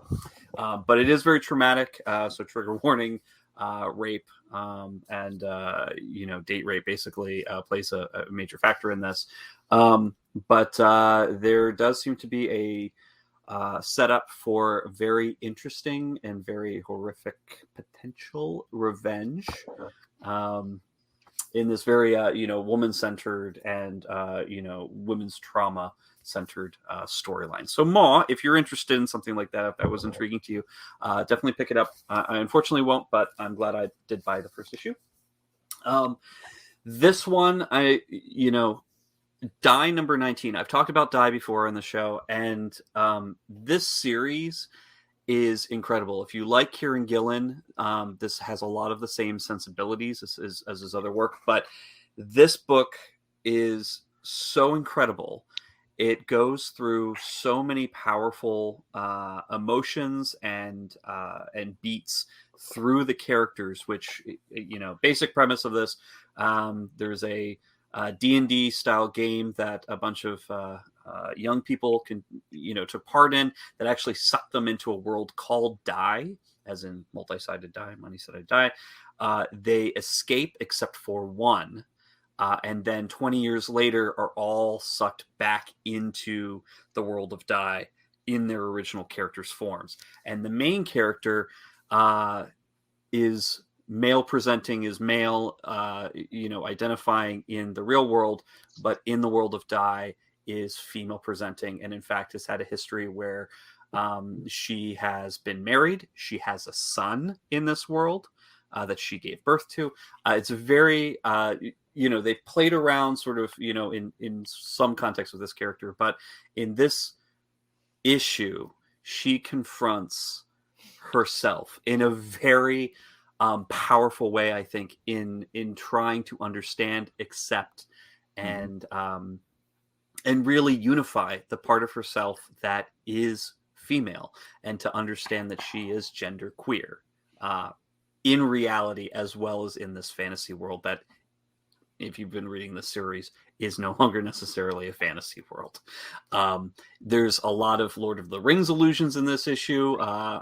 Picture the Balrog and Gandalf and their confrontation. You'll see the parallel here, and it is absolutely one of the most powerful issues of this series. So wonderful. And some amazing dialogue, some amazing, really emotional choices. And I have to say, and I'm not spoiling much, this is the second to last issue. This is the penultimate issue. But confronting this as the final issue, as the final page of the penultimate issue, this is Die. This is the world that has become sentient. And just this one line, "What am I for?" is just, I just wanted to punch through a wall, because it was such an incredible lead up to this. Everything from the previous issues has been leading to this. And I'm so excited to get the next issue. And I know that it's ending, but if you're very interested in the world of Die, guess what? It is now an RPG, a tabletop RPG that you can play with your friends, especially if you are extremely sadistic and want to reenact some of the scenarios from this comic series. But highly recommend it. If you haven't picked it up, pick up the trades. If you happen to reading this, I hope you're prepared for the journey. I am barely prepared for the final issue. So anyway, right. Dynamo. Awesome. All right, over to Caleb. Caleb, tell us about something else you got. So I'm going to stick with capes and tights tonight. I'm feeling the big two. And I'm also going to stick with the queer themed book, since we're talking about that. In the past couple of weeks, we've got a couple from both Marvel and DC that center around some of my favorite characters and couples in that through both of them. The first one, Wiccan and Hulking, and this is the Last Annihilation #1. It's a one shot. This is a really, really fun series. It is by Anthony Oliveira with Jan Basilua on the art, Michelle Rosenberg on the colors, and Andrea Marr does the letters. Like the Green Lantern annual, it helps to know kind of what's going on. And in order to know what's going on, you need to be reading Al Ewing's Guardians of the Galaxy. Long story short, Dormammu took over Ego the Living Planet, and all hell's broken loose, literally. So in this, you get Wiccan and Hulkling, who are separated, fighting different battles that they thought that they were going to be better fit for. What they realize is, in the midst of the battle, they need to kind of switch places, and what they thought were their strengths were actually hindering them. So they need to rely on each other separately. you still get a really fun story with these characters, with all of them. You see the Guardians of the Galaxy. It kind of hints at this idea that there might be something going on between Hercules and Marvel or Boy. So I'm not sure if that's been explored in any other places, but there's definitely a daddy vibe happening there that I'm here for. And the way they're drawing Herc now is just yummy. He's like bear day with like this beautiful like gray stripes in his mane. I love it. It does everything it needs to do. It's just great. So had a really, really fun time with this. You get to see some really personal moments between Wiccan and Hulkling.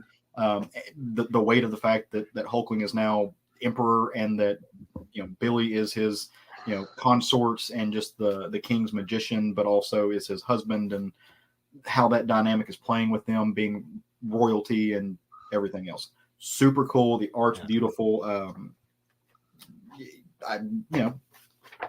It's cool stuff. It's really dynamic, really fun comics featuring young queer characters. Now, really fun, really dynamic character featuring a little bit older queer characters over at the Distinguished Competition.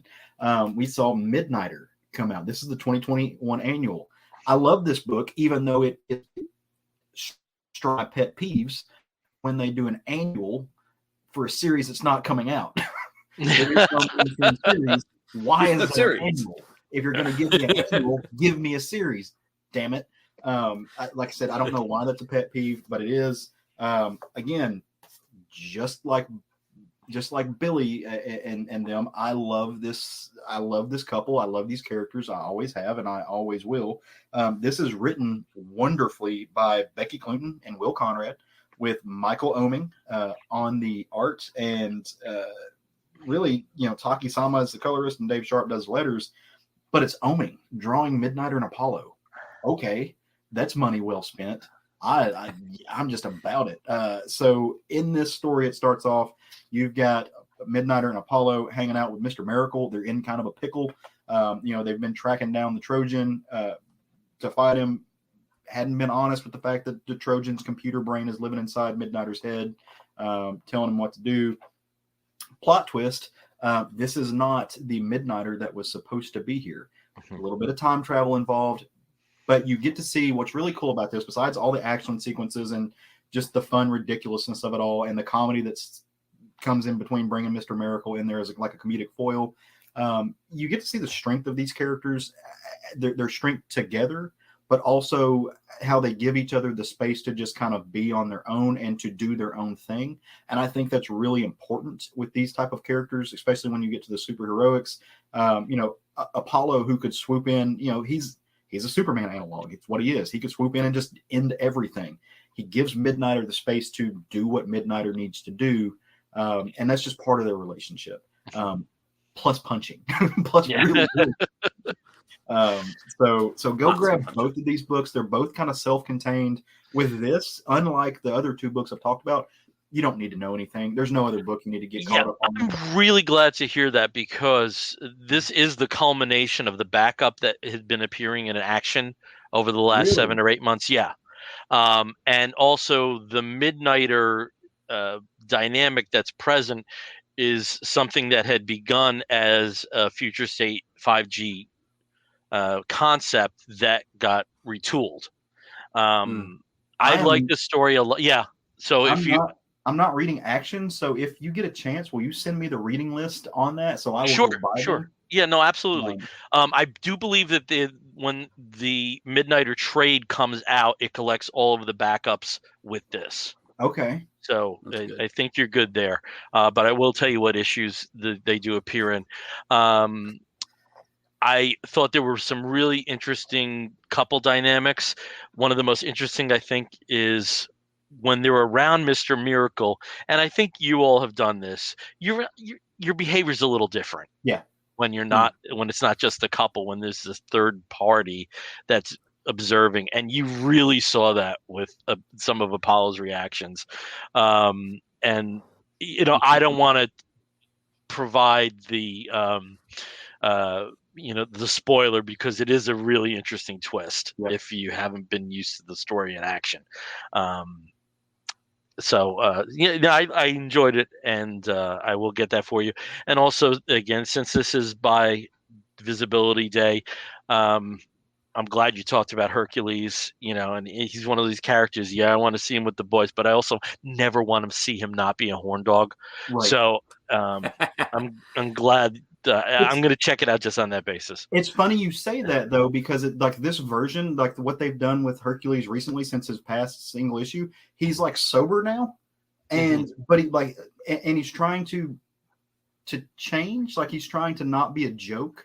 He got tired. He realized that Hercules is the guy that he's just going to be drunk all the time. Nobody really respects him. They just call him when they need him. He's trying to change that. So it's interesting, but he's still fun and he's still kind of a horn dog. But it's like focused horn dogness. And then I just want to say, from an art nerd standpoint and from a guy who just gets giddy, I love the use of Zipatone. And when you get Oming and you get a book like this, you just get Zipatone out the ass, like it's everywhere. That is the episode title. Zipatone out the ass. It's Shang-Chi and Zipatone out the ass. That's the episode title. And it makes me happy. Yeah. Okay. Some books I want to talk about really quick. DC is using the comic book form to provide sequels and continuations of film and television projects. The two big marquee ones are Batman 89 and Superman 78. I didn't mean to bend this like I did, but it happens. The Batman 89 is written by the screenwriter, Sam Hamm, with art by Joe Quinones. Wasn't as impressed with this one. You have Harvey Dent. You find out what the Barbara Gordon is like. They're very explicitly Burton-verse. They're not acknowledging the later two films in the foursome. So it's Billy D. Williams as Harvey Dent that is at the center of the story so far. We'll see where it goes, but I wasn't too impressed. I was more impressed with Superman 78, and this has with Robert Venditti as the writer, and apparently this is Venditti's dream project. So there's a whole generation of comic writers, and some names that might surprise you, like Greg Rucka, and some that won't surprise you at all, like Mark Waid. That the Superman 78 film was a huge catalyst for them in their lives. Art by Wilfredo Torres with amazing colors by Jordi Belair on here. And we have the introduction of Brainiac to the Superman mythos of the 78 films. So I enjoy that more than the Batman 89, but the one that I really, really was impressed with and is the most different from the projects that it spurs from is the Pennyworth series, based on the Pennyworth series that came out in Epics. And it's interesting because it serves as both a sequel and a prequel. So you do have action involved where we see Alfie. I can't call him anything else, but we do see Alfie with a Russian spy that becomes a love interest, and theirs is a really interesting story. But you also have flash forwards to a much more familiar Arthur Pennyworth than Alfred Pennyworth than we're used to seeing. You do get some characters from the series, most significantly Dave Boy makes an appearance, but it's a different Dave Boy than we're used to. And there's so much interesting ways. This was written by oh god, it's like buried in here. Scott Bryan Wilson is the writer, and the artist is Juan Giadon, and I am not familiar with these names at all. But the storytelling aspect of this is so weird, with thoughts covering word balloons. I mean, it's some really interesting non-comic booky dynamics in this story. I don't think you'll be again, we've said on the show how batshit crazy Pennyworth is. This is a very different vibe. It acknowledges that it's a continuation of the series, but it's doing its own thing because it's exploring this medium in a way that maybe not as batshit crazy as the treatment of television tropes that we are presented with the TV series that it's based on, but it does something interesting. So that I was really interested to see where this one goes. Awesome. All right. So no Go ahead. tea time public executions on the Queen's television. No. Yeah. There's so much weirdness. Oh my God. So much. Have you watched the second season yet? No, I haven't had a chance to. And now, of course, there's all the great new shows have popped back up, and new seasons and all that. So it's just getting buried. Yeah, you will, and I think it's only 10 episodes. It's not a long season, but oh my God, there's so much crazy shit in season 2. I mean, it's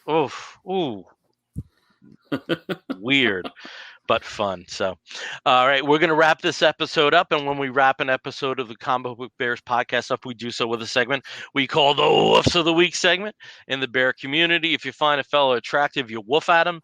And we do something similar. This is where we signify something which may be a comic book, but it may also be a film or a TV program or a charitable initiative, anything under the sun that we think you, fair listener or viewer, may be interested in sampling. I'll start as I always do with Steve. Steve, what is your woof of the week? Well, my woof of the week, of course, is TV related. Like I had mentioned, there's a lot of TV series that are making their comeback. Some sooner than we expected. I think we were just talking about this. DC's Legends of Tomorrow just finished its previous season less than a month ago and is now going to have a new season in about a month. I really wonder if that's like a record for broadcast television season break. Well, I don't know weeks. because when you go back into the history of American TV, I mean there were times where like the break was 2 weeks between seasons. No, I don't think so. I don't think so. Maybe in news program series, but it wasn't uncommon to have 36 episodes in a season, but we never had like a one that ran up like this. I don't think. Oh, it's kind of hard when interesting question to find out and research, but I'm not going to do it right now. So, so tell us about the show you're talking about. We'll talk about that. But so basically, I am talking about the latest DC Universe show that, of course, are now all streaming on HBO Max because DCU has gone, just to comics, is, of course, Doom Patrol. Doom Patrol is back as of today, Thursday, the 23rd of September. And they have dropped 3 episodes on the HBO Max service right now. But the first episode is kind of interesting because it basically picks up right where we left off in season 2, which the last episode in season 2 pissed, I think, all of us off. Not because it was bad, but because you can't end on that type of a cliffhanger without, really riling up your fan base. But, it ties that up very neatly, or as neatly as Doom Patrol can be, but also sets up this coming season of absolute insanity. And of course, if you've got a Doom Patrol series, it's not going to make all that much sense, and it's going to put these characters through the ringer. Introduces some new characters, new actors. We've got Michelle Gomez joining the cast, which she's an international treasure. I love Michelle Gomez so much, and I know Brian Pittard, of course, our other comic book bear who's not with us today, also loves her. So hopefully he'll give this season a chance because you can't say no to her. But the current cast, the main cast, is still stellar and wonderful, and puts us through every emotional high and low every single episode, along with the craziness and just wild plotting. But check it out every Thursday. There are 3 that have already dropped today, but there will be 1 per week for the next several weeks until it's over. So Doom Patrol. You're muted, Bill. Well, how about that?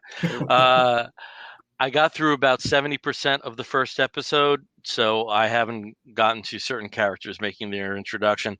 But I will say, from what I saw, oh my God, did they nail the Dead Boy detectives? Oh boy, I loved that. Well, when you mentioned too, because we had talked about this before, it's like Dead Boy Detectives, Who is it that has some creator credit on this? Because Matt Wagner. Matt Wagner, because he also drew He Sandman drew season Sandman release number that issue. 25. Yeah. Yeah, that introduced them. So it's That's I'm a like, development. We didn't talk at all about Grendel, but whatever. we'll talk about that next time. We'll talk about it another time. Okay. Which is also cool news. Which is very cool news. All right. Oh, Steve just disappeared. So Where'd over to Steve go? Caleb. He'll come back. So Steve. No, Caleb, you. Tell us about your Wolf of the Week. All right, so there he is. He came back to us, and we knew he would. So my Wolf of the Week actually, it goes out to a charitable initiative. And stop me if y'all spoke about this before. I don't think you have, but I just want to, again, I got another thing if you did. But it goes out to a musician that and I don't mean to throw any shade by this. I'm not a super huge fan of their music, and that's the hip hop artist Lil Nas X. I love hip hop. That's not my cup of tea, but our dear friend Wendy put up a post this last week on Facebook. And as part of Lil Nas X's album release, he made, which, the album's got a lot of controversy because I think on the cover it's got him, but he's pregnant. He's very, I love how visible and how vocal he is, but he has created a quote unquote baby registry for every song on his album that connects to a charitable initiative. It connects to a 501c3. I think that's awesome, and it's different ones for each song. For the title song, it's the first song. It's called Montero. The initiative goes into the trans inclusive group, which they advocate and work collaboratively with community partners in an effort to build trust and relationships. There's another one called I think it's pronounced Chapir. That creates a platform for rural communities to decrease health disparities. So it's all over the place. It's brilliant. I mean, he goes through things like the Bell Project, Bros in Convo, Compassion Atlanta, Relationship Unleashed, just a ton of them. Central Alabama Alliance Resource and Advocate Center, the OLTT. I'm going to keep just going through here because there's a lot of them. It's in the Mirror, Cade Foundation, a ton of them all across the country. And this is not all he's done. He does a lot to fund. The Trevor Project is in part of this. He does a lot to funnel money and to use his platform for good, for not only the gay community, but for the African American community, for the impoverished community, everything. For somebody who's out front in the world like he is and who is making waves like he is, to take the initiative to put the direction towards these projects and to have his fans, which if I'm not mistaken, he got his start like on Bandcamp or something. So he has these fans that will give money to these types of things, and to direct them to them, to give to just people when they buy his album. I think it's wonderful. I think it needs to be celebrated. I would love to see more celebrities, more musicians do things like this. I would love to see more out and visible and vocal queer celebrities, unapologetically queer. So again, not a huge fan of his music. I'm not going to download the album because it's not my cup of tea. That's not throwing shade at the music. It's just personal taste. Some people would say I don't have any, and that's fine. But I am going to throw some money just throughout the next couple of weeks. I'm going to try to throw a little bit at each one of these because I think it's worthwhile. So really cool thing. Rock and roll, Lil Nas X. Proud of you, dude. Keep making motherfuckers uncomfortable. I love it. Okay. I'm going to try to do this as quickly as I can. My Wolf of the Week goes out to something else that's television as well, through PBS on terrestrial TV and the PBS app, and also, I believe, on Amazon Prime. We had the premiere this week of Muhammad Ali, which is a 4-part documentary shepherded by Ken Burns about the legendary boxing figure. And covers naturally all aspects of his career, and I just think his is one of the most amazing stories, that there was a time where he was hated by both white and black America for various reasons. And by the time that he was not even 10 years later, he was somebody who could knock on the door of almost any house and would be invited into dinner. He was that strong a personality and that strong a figure in humanitarian and other aspects.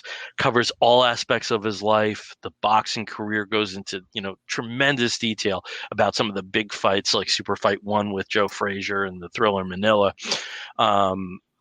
his conversion to Islam, his status as a conscientious objector with the Vietnam War draft, and again, with his later struggles with Parkinson's and other maladies, it's so heartbreaking when you get to some of those later fights like Leon Spinks and the punches he's taken, and you're just wondering, if he had just taken his bow, like in 77 instead of 80, would we have had that version of Ali that was sharp as a tack, and it's a very affecting story. And for someone who grew up in the 70s, between Ali and Bruce Lee and Evel Knievel, we kind of had real life superheroes, at least in the little kids processing.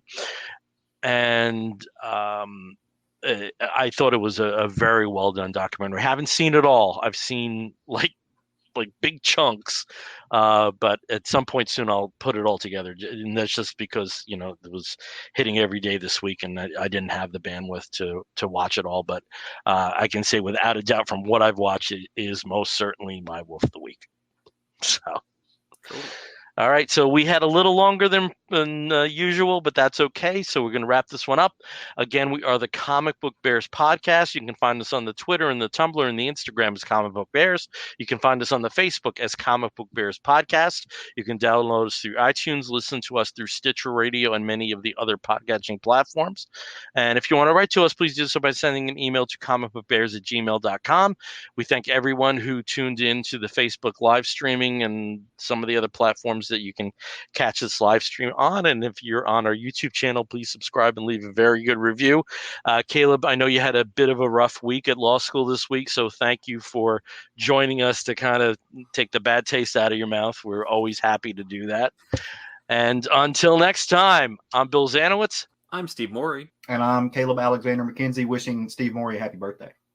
And we're going to hear a wolf and an explosion. We'll be back real soon. Take care, everyone. Wolf.